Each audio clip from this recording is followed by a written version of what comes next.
In this World War II documentary, a couple of different topics are approached.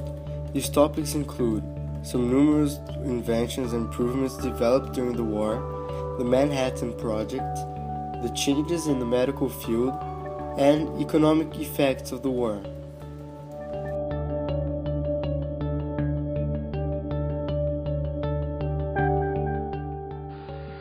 There are many important inventions during World War II. The pressurized cabin. US was the one who developed this invention that practically revolutionized air transportation. It is necessary to point out that in the absence of balanced pressure, temperature, and oxygen condition, the pilot of the aircraft would not be able to fly at high altitudes. However, the solution wasn't fully doing its job. It was necessary to give the pilot an oxygen mask, which needlessly to say, failed numerous times. However, it was a great advance in air transportation. Nuclear power. When you think of nuclear power, the first thing that springs on your mind is the source of energy. However, nuclear power plants that we utilize to obtain electricity nowadays originated from the bombs dropped on the Japanese cities of Nagasaki and Hiroshima. Although, in theory, scientists of both sides were aware of potential of the atom, US managed to succeed in creating a weapon of mass destruction, first through the Manhattan Project.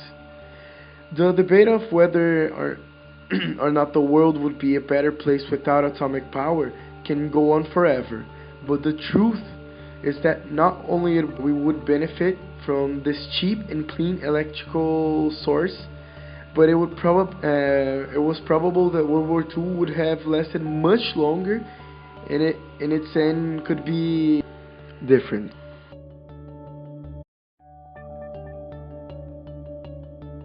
In 1939, the worldwide scientific community discovered that the secrets about splitting an uranium atom had been uncovered by the Germans.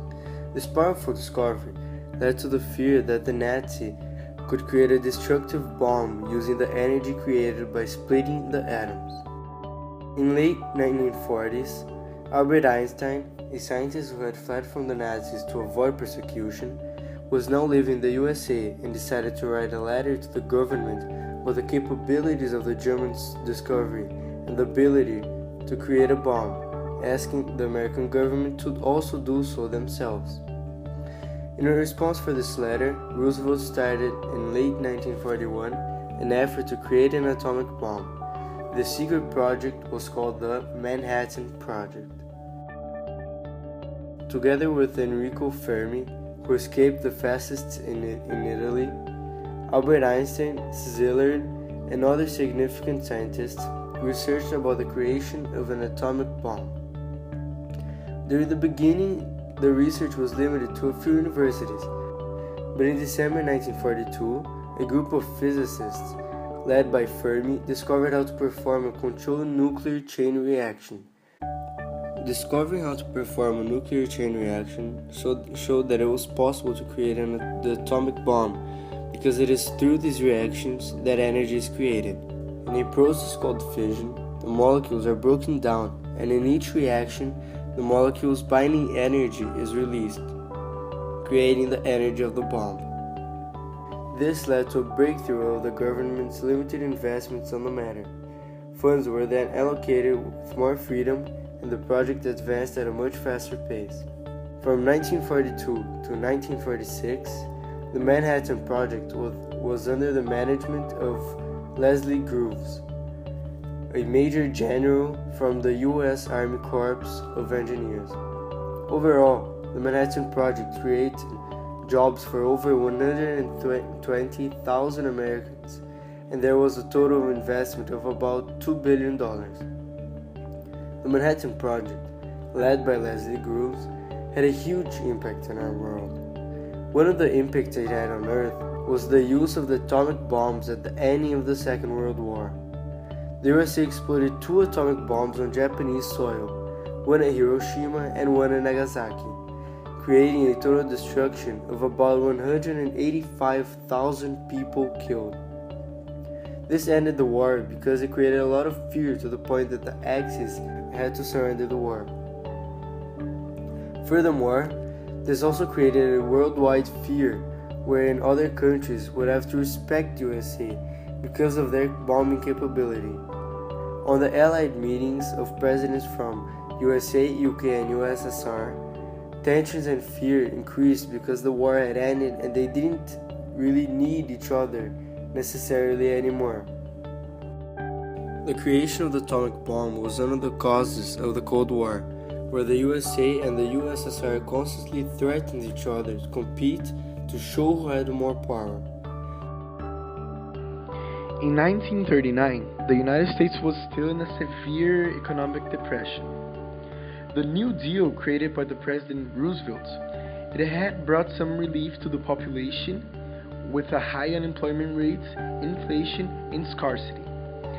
However, it helped on the vast federal spending, price regulations, job placements, and the expansion of unions, and the great access to home loans. And it restored the public confidence in their government since they were receiving help. And by the end of the 1930s, 17% of the American workforce remained unemployed and 30% were still living in poverty. During wartime, in 1939, a full 2 years before the United States entered World War II, President Franklin D. Roosevelt decided it would be necessary to invest time and money into national defense. Despite his promise to keep the nation out of the war, escalating abroad, Roosevelt carefully prepared the country for a worst-case scenario. By the spring of 1940, he convinced the Congress to increase the defense spending, enlarging the army, and expanding the military air fleet. Through billions of dollars in federal spending, he managed to funnel the money into a peacetime draft, which increased wages for military personnel, offers subsidies for defense manufacturing, and granted loans to aid Great Britain and the Soviet Union, which was proving that he wasn't totally neutral during war. The economy in Latin America, it was really important during World War II geographically.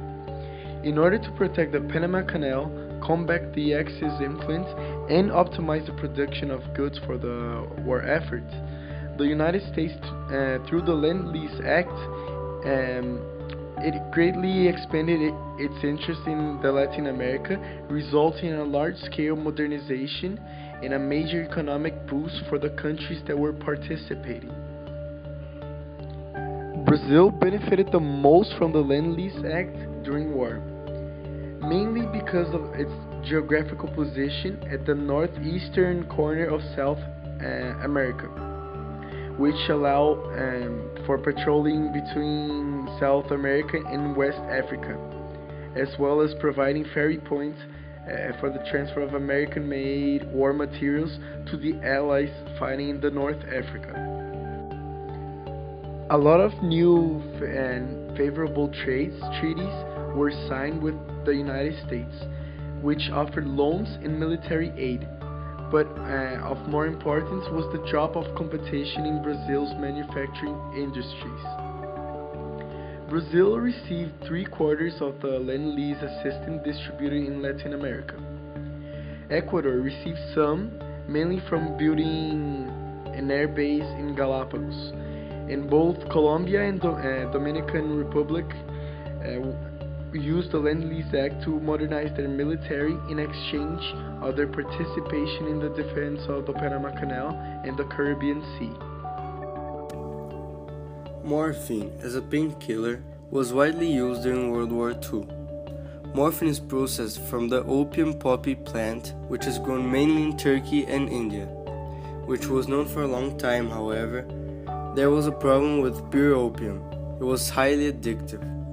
During the 17th century in China, people were consuming it as a drug. They started smoking it and it caused a huge economic problem. After the invention of the hypodermic syringe during the American Civil War in 1861 to 1865, the morphine injections proved indispensable for patients undergoing surgery.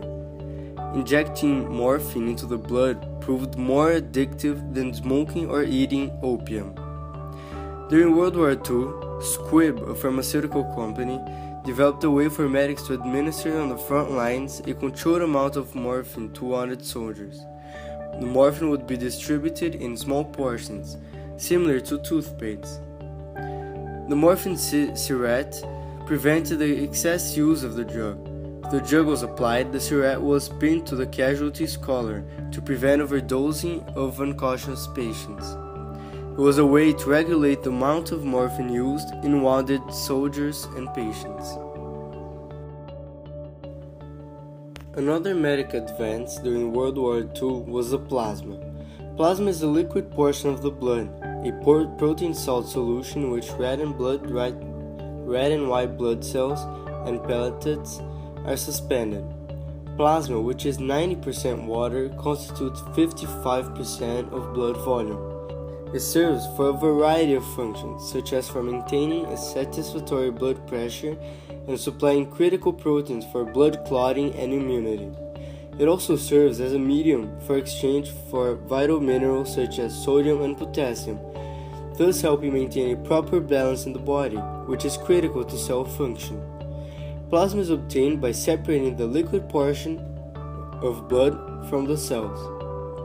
In 1938, Dr. Charles Drew, a leading authority on mass transfusion and blood processing methods, set up a blood plasma system. By 1939, Drew had set up a blood bank at the Columbia Medical Center. He made a breakthrough discovery that blood plasma could replace whole blood, which deteriorated in a few days in storage. The discovery played a major role during World War II, where many countries experienced extreme casualties.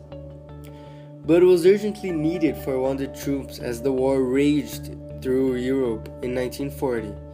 Dr. Drew was chosen by the International Transfusion Association to organize the Blood for Britain project. His scientific research helped revolutionize blood plasma transfusion so that the plasma could readily be given on the battlefield, which dramatically improved opportunities to save lives.